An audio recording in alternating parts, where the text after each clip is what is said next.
sans président.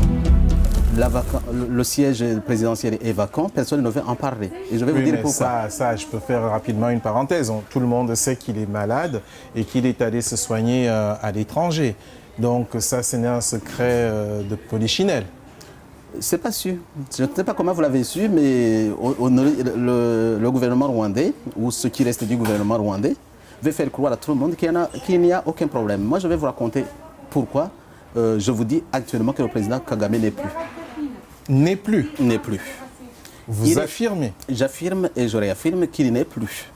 Il n'a qu'à ressusciter pour venir nous contredire ici, ce qu'on avait demandé d'ailleurs. Monsieur l'abbé, avant que vous n'entrez dans les détails, vous êtes un homme de Dieu, vous le savez. Ouais. Et vous êtes l'un des principaux opposants et sans doute l'un des mieux placés pour l'avenir à occuper les fonctions suprêmes au Rwanda.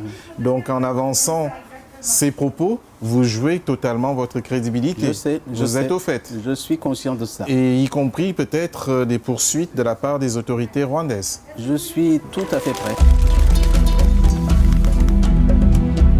Je vous rappelle que nous avons essayé d'entrer en contact avec les autorités rwandaises, aussi bien à la présidence qu'à l'ambassade.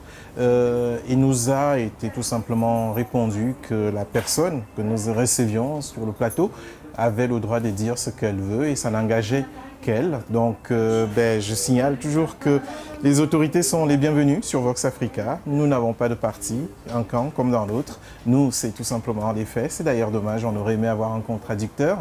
Il n'y en a pas. Peut-être que lors d'une autre émission, on aura cette fois la version côté pouvoir. En attendant, c'est l'opposition. On avait pensé que c'était un cancer fulgurant dont il souffrait, mais en fait, ce n'était pas ça. C'était, ils ont dit nervous breakdown. Nervous breakdown, c'est que le cerveau était complètement, le système nerveux était complètement désintégré. Il ne pouvait que le placer en soins palliatifs. Donc il y souffrait beaucoup. Donc les autorités sanitaires ont constaté, les médecins ont constaté qu'ils ne pouvaient rien faire pour lui, pour le sauver. C'était perdu. Alors ils ont décidé de le placer en soins palliatifs là-bas. Et puis, en attendant la décision de sa famille pour le débrancher. Parce qu'ils avaient établi, et ça c'est l'information, qu'ils ne peuvent pas revenir à la vie. En fait, ils ne peuvent pas le sauver. Donc vous êtes catégorique. Le président du Rwanda, actuellement, est en état de mort cérébrale. C'est ça. Et puis, ce qui m'intéresse beaucoup, c'est pas ça, parce que je peux y arriver aussi, quelqu'un d'autre peut y arriver, c'est un accident de la vie. Mais le problème, c'est des conséquences politiques de cela.